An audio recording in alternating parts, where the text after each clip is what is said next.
Very pleased now to be joined by the head coach of the Nittany Lions, James Franklin.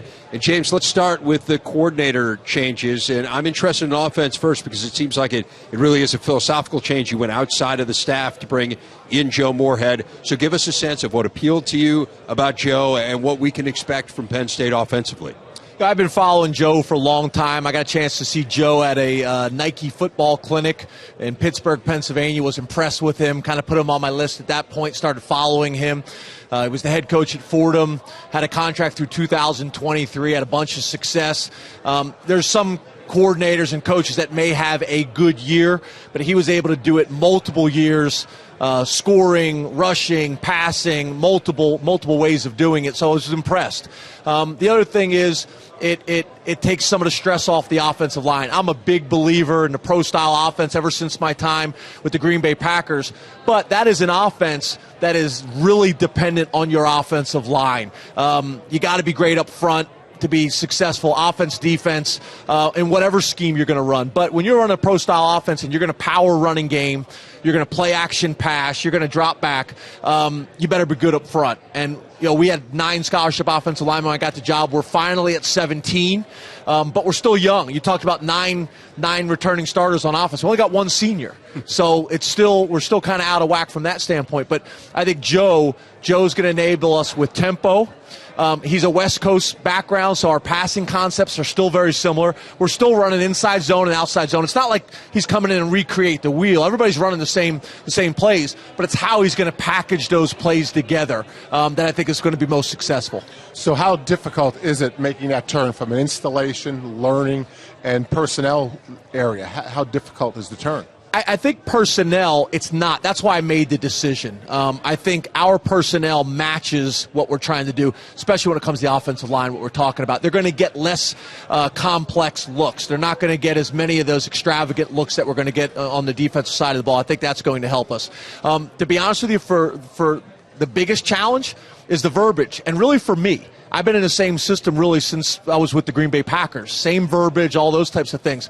For the rest of our coaches, for our players, they've only been in the system for a year or 2 or 3 years at the most anyway, so it's the language. But Joe's one of those guys, which I think is, as you know, Coach, is how do you take a system that may be complex and how do you make it simple to the players so they can adjust to it and have a chance to play and play fast?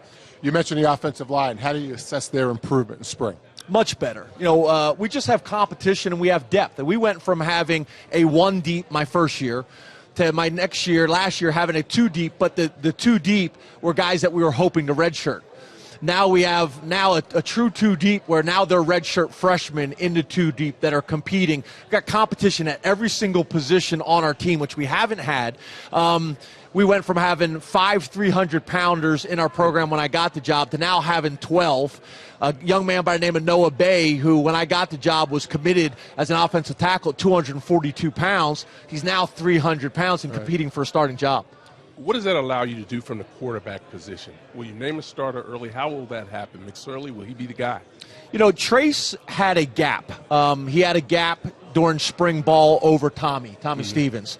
But I don't know if that's necessarily fair because Trace had been our backup quarterback for 2 years. Even Trace's freshman year, if Christian Hackenberg would have got hurt, we would have burned his red shirt and played him. So he's been preparing as the backup for 2 years now. Tommy really did some nice things in the spring. We wanted to give him every opportunity to close that gap if he could, or allow Trace to keep the gap. So we'll go into spring ball. The thing that I also think is going to help our offensive line is the mobility that we have at that position now. Both of those guys can make plays with their feet and maybe hide some of the issues that we're still trying to overcome. Rev mentioned the defensive line and some of the losses, significant losses in the defensive line. How's that group coming? That's our biggest challenge. I mean, when we got here, it was clearly obvious, as you guys saw when you come out to camp, defensive line was the strength. We had depth, we had talent. You can build a defense around that. That's our challenge. Feel great about our linebackers with Kabinda and Naeem Wortman and Brandon Bell. I think those 3 are as good as any 3 in the conference. Feel great about our secondary. Everybody returning in the secondary that's going to have a chance to make an impact for us. We have to solve our problem up front. Feel good about D-end. We've had a number of guys that have played significant reps for us in Sickles and Schwann and Torrance Brown. D-tackle is the area we're going to need guys to step up. Parker Cothran's played a lot of football for us, but we're going to have to get great play from our defensive line like we've had the last couple of years. Coach, you mentioned from the podium now having to change the practice schedule because you have more bodies. Yeah. How does that actually work? I mean, is it just more reps? Or is it what do you actually do when you change that script? Well, it's a number of things. It's, in the past, we cut reps out of practice because we just could not afford to wear down the guys that we had. It was also the amount of time that we were out at practice. It was also the tempo. We did a lot more walk-throughs and jog-throughs than full speed because the wear and tear of the players that we had. So we're adding more time. We're adding more reps per practice. Part of that is the tempo that we're going to be doing on offense, but part of that's just overall reps. And then the other thing is how competitive practice will be. I want more competitive periods with the offense versus the defense, which we limited over the last 2 years. To build on Howard's question, your numbers are obviously better than they've been since you've been there. Your recruiting is going well, but it looks like it's going to be a small class. Yes. How do you change the recruiting process with such a small class? You just have to be patient. It's completely different than our first 2 years. Our first 2 years, we were around 17 commitments by this point. We just got a couple commitments the past week and a half, but we're just patient. We know that there's guys that we want to be involved in later in the recruiting process. I know our season is going to have a big impact on that. There's some guys that I think we could get right now, but we've identified guys that we think are going to be really good shape on, and we don't have the pressure of feeling we have to sign 25 guys because we don't have that many scholarships available. That goes back to, like I said, we only have one senior on offense and only a handful on defense. Coach, talk a little bit about your upgrades to the facility and the academic building. Where is that right now? Yeah, it's exciting. I think you guys have been to Penn State for years. When I said this 2 years ago, people were like in shock that I was talking about Penn State's facilities because our stadium is obviously impressive. Our weight room is obviously impressive. The size and the scope of our facilities is unreal, but they've just become a little dated. And I'm talking about carpet, I'm talking about graphics, I'm talking about technology. A few years ago, when Bill O'Brien took over the job, they were still on VHS tape. So it just shows you how far behind we were there. So we've just finished our locker room. Our players haven't seen it yet. They're going to see it when they arrive back for camp, it's phenomenal. I can't wait for you guys to see it.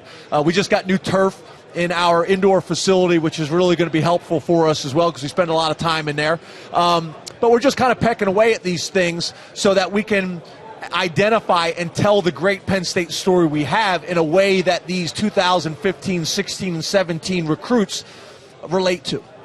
Coach, talk about a big-time recruit for you last year, and I will vividly remember this. You have those moments where you kind of, as us, when we're at camp, we discover a guy. Obviously, you've known about him for ages. But, Howard, do you remember when Saquon Barkley took that pitch and turned the corner and went down the sideline in front of the two of us last year, and we just kind of turned to each other and went, he's special. Whoa. Well, I'll tell you what, then let me know, because if you guys ever want to get into scouting, you guys have an unbelievable eye really for have an talent. eye for talent. That's a hard one to miss. Yeah, there's no doubt about it. I mean, he is really something special, and we saw it last year. I mean, he goes over 1,000 yards as a freshman. You have so much skill on this team. I mean, between him and running back, I know you've got an incoming freshman who you're sky high on, and then the receivers are fantastic. So whoever gets plugged in at quarterback, man, there's a lot of skill position talent, It's an ideal situation. I mean, I think myself, just like every coach, would love to have an experienced quarterback returning for the next 20 years. It doesn't happen like that.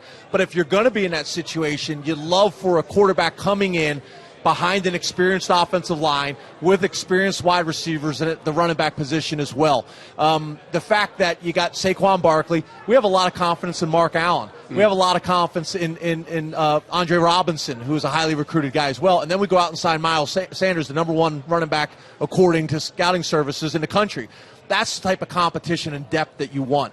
At receiver, you got Chris Godwin, had over 1,000 yards receiving this year. The year before, Deshaun Hamilton led the Big Ten in receptions. So it's an ideal situation. Mike Gesicki at tight end, who I think is coming into his own. So if you had to choose a situation for a new quarterback, this is the situation.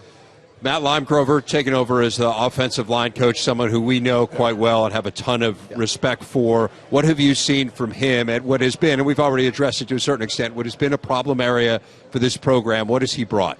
Well, I think whenever you can go out and hire a head coach to come in and be your coordinator, you bring in value. Whenever you can go out and hire two coordinators in Tim Banks and Matt Limegrover to come in and be position coaches, they're a great sounding board for our coordinators. They're a great sounding board for me. They understand the big picture. They see the big picture. Matt is, as you guys know, is as good as it gets, and not just as a coach, but as a person.